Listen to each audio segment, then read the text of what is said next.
जब ये कहते हैं कि चीन, अमेरिका, चीन, रूस, पाकिस्तान सबको साथ लेके चलना है, चीन की जो स्टेटमेंट बड़ी वाशगाफ आई है कि हम इंटरेस्टेड हैं अफगानिस्तान की डेवलपमेंट में, इकोनॉमिक एड में, लेकिन एक इंक्लूसिव गवर्नमेंट का हम इंतजार कर रहे हैं। और इसी किस्म की सूरत हाल गालिबन पाकिस्तान की तरफ से भी है, इसी किस्म की पोजीशन रूस की भी है। तो इंक्लूसिव गवर्नमेंट बनते हुए आप कितनी देर देख रहे हैं और क्या चैलेंजेस देख रहे हैं इस वक्त? डॉक्टर साहब देखिए कि 20 साल का जो अरसा है, 2 दिहाइयों का अरसा है, उसमें दुनिया भी बदली है और तालिबान में भी तब्दीलियां आई हैं और उनके रवैयों में भी तब्दीलियां आई हैं और अफगानिस्तान में ग्राउंड सिचुएशन में भी तब्दीलियां आई हैं। यानी कि अफगानिस्तान की तब्दीली का देखिए कि 3 मिलियन के करीब जो लड़कियां हैं वो तालीम में वापस गए हैं और 20 साल के अंदर अमेरिका एक तरह से रुस्वा होकर, ह्यूमिलिएशन का सामना करके, एम्बैरसमेंट का सामना करके इस वक्त एक बहुत ही माइटी पावर जो था, वो सुपर पावर जो था, वो एक इतने डिफेंसिव उसमें मोड में है कि वहां पर उनको खुद अपने मीडिया का एक क्रिटिसिज्म का सामना करना पड़ रहा है। और वो भी जो बाइडेन को, जो इससे पहले 8 साल वाइस प्रेसिडेंट रहे हैं इस पूरी वॉर ऑन टेरर में बराक ओबामा के साथ। देखिए मैं ये समझता हूँ कि जो छतरी है वो है नजरियात की और वो है इमारत इस्लामी की। अब एक अगर बेसिक फ्रेमवर्क तालिबान ने सेट कर दिया और उसके बाद वो कह रहे हैं कि ख़वातीन जो हैं उनको हकूक़ होंगे with in the framework of under Islamic law या शरिया लॉ, तो इसका मतलब है कि वो बहुत ज़्यादा अपने नज़रियात से नहीं लगे। नज़रियात से हिलेंगे तो 55 से 70 हज़ार जो उनके या 85 हज़ार जो उनकी लड़ाका फौज बताई जा रही है, जंगजू बताए जा रहे हैं, उनसे एक रेजिस्टेंस का सामना करना पड़ेगा क्योंकि उन्होंने जो लड़ाई ऑन ग्राउंड की है वो की है अमेरिका के खिलाफ और अपने रूल को वापस लाने के लिए। तो उन्होंने एक ऑक्यूपाइंग फोर्स से लड़ाई की है। तो पॉलिटिकल जो फेस है, जो मुल्ला ब्रदर जिसके लीड कर रहे हैं, जो फॉरेन मिनिस्टर तालिबान के समझे जा रहे हैं, उनका एक्सपोजर दूसरा है, उनकी तरफ से फ्लेक्सिबिलिटी है, लेकिन ऑन ग्राउंड जो तालिबान है वो अभी तो डिसिप्लिन में नजर आ रहे हैं। लेकिन देखना यह है कि आने वाले दिनों के बहुत कॉम्प्रोमाइजेस नहीं हो सके कि मेरे साथ रहे। मैं इस सूरत हाल पे, सियासी सूरत हाल पे फिर आता हूँ। वैसे सही साहब मेरे साथ रहिए। मैं ज़रा एक मिलिट्री प्योरली एक खालिस्तान अस्करी और मिलिट्री क्वेश्चन रेज करना चाह रहा हूँ जनरल नईम खालिद साहब के साथ। नईम खालिद साहब, मैंने चंद दिन पहले, 2 दिन पहले मैंने इंटरव्यू किया अहमद ज़िया मसूद साहब का, जो अहमद शाह मसूद के भाई हैं और पंजशेर वैली के लीडर हैं। और मैंने उनसे सवाल पूछा कि अमरुल्लाह सालेह जो ट्वीट्स कर रहे हैं, वो कह रहे हैं कि मैं एक रेजिस्टेंस लॉन्च करूंगा पंजशेर वैली से। उनकी तस्वीरें भी आई हैं जो आपको स्क्रीन पर आपको दिखानी चाहिए, किस तरह से वो अहमद शाह मसूद के साहिबजादे के साथ बैठे। तो मैं उनसे सवाल पूछा कि ये रेजिस्टेंस की क्या नेचर होगी अमरुल्लाह सालेह की। जो उनका जवाब है मैं आपको सुनाना चाहता हूँ। No, Amrullah Saleh now he's nothing, you know.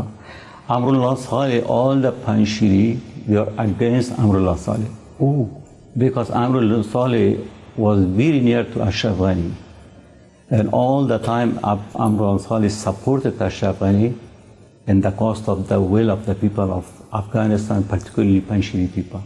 They are nothing now. जैसे मेरा सवाल ये है कि अहमद शाह मसूद के साहिबजादे पंजशेर वैली पहुंच चुके हैं, बरतानिया से उन्होंने तालीम हासिल की है, बड़ी बेहतरीन किस्म की उनकी है, तो ऐसा लग रहा है कि ब्रिटेन का उन पे इन्फ्लुएंस भी होगा। आप समझते हैं कि मिलिटरीली पंजशेर जो है वो नई हुकूमत जो तालिबान की बन रही है उसके लिए एक चैलेंज होगा पंजशेर? जी, मैं जब ये देखता हूँ इनकी जो अफगान तालिबान का मौजूदा जो क्रॉप है, इनकी निगोशिएटिंग स्किल्स, इनकी डिप्लोमेटिक स्किल्स, जब हमने देखा कि ये चाइना, रशिया, ईरान, पाकिस्तान सबसे बातचीत कर रहे हैं, और इनकी मिलिट्री स्किल्स, उसके बाद मुझे कोई शक नहीं है कि ना तो इनको इंटरनल जो पॉलिटिक्स है उसमें कोई बहुत ज़्यादा प्रॉब्लम होगा। साफ जाहिर है कि देखिए उनका इंफ्रास्ट्रक्चर बहुत एलेबोरेट है, 34 उनके प्रोविंसेस हैं, तो इंक्लूसिव गवर्नमेंट ऐसे आराम से चंद दिनों में तो नहीं बनेगी, मेरे ख्याल हफ्ते लगेंगे उसमें। और ये जैसे आपने खुद भी सुना कि पंजशेर वैली इस वक्त इस तरीके से घिरी हुई है कि मिलिटरीली वहाँ पर कोई रेजिस्टेंस ज़्यादा देर के लिए मुमकिन नहीं है। और मेरा नहीं ख्याल कि ये कोई हमला करेंगे, बिकॉज इन्होंने कहीं भी इस तरीके से नहीं किया कि जिसको हार्ड कोर मिलिट्री ऑपरेशंस कहते हैं। इनका ये सारा ये जो जीत है ये पोलिटिको मिलिट्री कू है, एक किस्म का पोलिटिको मिलिट्री जीत है। पहले से लोगों के साथ इनके रवाबत थे, पहले से बातचीत कर रहे थे। तो मेरा अपना ख्याल ये है कि with some of course threat and negotiation skills, इसको मिलाकर ये पंजशेर वैली पर भी अपना असर रसूख कायम कर लेंगे, क्योंकि मुख्तलिफ जो इनके सूबे हैं इसमें वहाँ पर हुकूमत तो इन्होंने लोकल लोगों को ही देनी है, लेकिन साफ ज़ाहिर है कि वो जो फेथफुल होंगे अफगान तालिबान के जो नज़रिया उसके साथ, तो मुझे नहीं लगता कि ये कोई बहुत बड़ा इरिटेंट होगा। वो कि इरिटेंट तो है, बट ऐसा नहीं है कि जिसको ओवरकम ना किया जा सके, ये मेरा अंदाजा है जी। आपने या इम्तियाज़ गुल साहब ने चंद हमें पहले पिछले पार्ट में ये कहा कि भाई कई हफ्ते लग जाएंगे एक इंक्लूसिव गवर्नमेंट को बनते हुए, लेकिन तालिबान को एक रिकग्निशन चाहिए चीन से, रूस से, पाकिस्तान से, ईरान से, वेस्टर्न कंट्री से, और उसके रास्ते में इंक्लूसिव गवर्नमेंट है, और साथ ही उनको फंड्स चाहिए। पैसा उनका जब्त कर लिया अमेरिका ने, IMF ने उनके लोन जो हैं वो रोक दिए हैं, और अब ये पुराना अफगानिस्तान नहीं है 1996 का जो जंग से तबाह हो चुका था। यहाँ हज़ारों लोगों ने अस्पतालों में पहुँचना है, ब्यूरोक्रेसी है, एक पुलिस खड़ी करनी होगी, एडमिनिस्ट्रेशन है, वाटर वर्क्स हैं, स्टूडेंट्स हैं, कॉलेजेस हैं, हॉस्पिटल्स हैं, तो फंड्स चाहिए, और वो फंड ज़ाहिर है तनख्वाहें देने के लिए अगले 30 दिन के अंदर अंदर चाहिए सब चीज़ों के लिए। तो फिर ये इंक्लूसिव गवर्नमेंट कितनी देर वेट करेगी और फंड्स का क्या होगा? क्या आपको समझ आता है?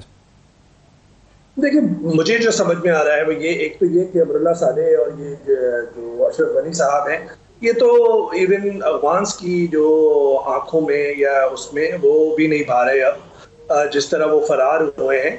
और दूसरा, अमेरिका भी अपनी लेजिटिमेसी, अफगान्स जो बहुत ज़्यादा उनके करीब भी थे, जिस तरह उन्हें अबैंडन किया है, वो भी अपनी लेजिटिमेसी खो बैठा है इस वक्त, despite being a super power. लेकिन जो तालिबान के साथ जो बड़े मसले हैं जो आपने जिक्र किया, देखिए 9.2 बिलियन डॉलर्स का एक फॉरेस्ट रिजर्व जो उनके थे, जिसको उन्होंने फ्रीज कर दिया है।